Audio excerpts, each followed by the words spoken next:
पता है कि भारत एक विशाल आबादी वाला देश है। यहाँ केवल दो स्तर की शासन व्यवस्था से बढ़िया शासन नहीं चल सकता था।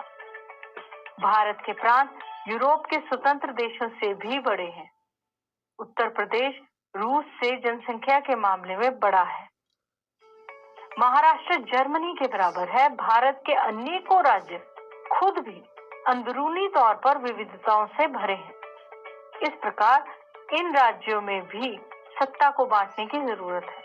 भारत में संघीय सत्ता की साझेदारी 3 स्तरों पर करने की जरूरत है, जिसमें तीसरा स्तर स्थानीय सरकारों का है। यह प्रांतीय स्तरों की सरकार के नीचे हो। अब विकेंद्रीकरण कहते किसे हैं? जब केंद्र और राज्य सरकारों से शक्तियां लेकर स्थानीय सरकारों को दी जाती हैं, तो इसे सत्ता का विकेंद्रीकरण कहते हैं। विकेंद्रीकरण के पीछे बुनियादी सोच ये है कि अनेक मुद्दों और समस्याओं का निपटारा स्थानीय स्तर पर ही किया जाए, क्योंकि लोगों को अपने इलाकों की समस्याओं की बेहतर समझ होती है।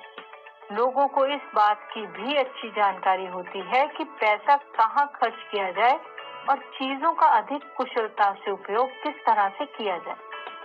इसके अलावा स्थानीय स्तर पर लोगों का फैसलों में सीधे भागीदार बनना संभव होता है। भारत में विकेंद्रीकरण की जरूरत हमारे संविधान में भी स्वीकार की गई है।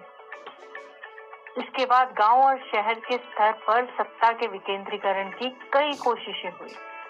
सभी राज्यों में ग्राम के स्तर पर ग्राम पंचायतों और शहरों में नगर पालिकाओं की स्थापना की गई। उन्हें राज्य सरकारों के सीधे नियंत्रण में रखा गया। वास्तविक विकेंद्रीकरण की दिशा में एक बड़ा कदम 1992 में उठाया गया। संविधान में संशोधन करके लोकतांत्रिक शासन व्यवस्था के इस तीसरे स्तर को ज्यादा शक्तिशाली और प्रभावी बनाया गया। अब स्थानीय स्वशासन निकायों के चुनाव नियमित रूप से करवाना संवैधानिक बाध्यता है। निर्वाचित स्वशासी निकायों के सदस्य तथा पदाधिकारियों के पदों में अनुसूचित जातियों, अनुसूचित जनजातियों और पिछड़ी जातियों के लिए सीटें आरक्षित हैं। कम से कम 1/3 पद महिलाओं के लिए आरक्षित है। राज्य में पंचायत और नगर पालिका चुनाव कराने के लिए राज्य चुनाव आयोग नामक स्वतंत्र संस्था का गठन किया गया है। राज्य सरकारों को अपने राजस्व और अधिकारों का कुछ हिस्सा स्थानीय स्वशासन इकाइयों को देना पड़ता है। सत्ता में भागीदारी की प्रकृति हर राज्य में अलग अलग है। चलिए अब जानते हैं कि हमने अभी तक क्या सीखा। विकेंद्रीकरण से आपका क्या तात्पर्य है?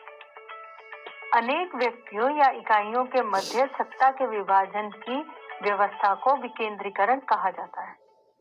विकेंद्रीकरण के अंतर्गत केंद्र सत्ता अपनी कुछ शक्तियां स्थानीय अधिकारियों को प्रदान करती है।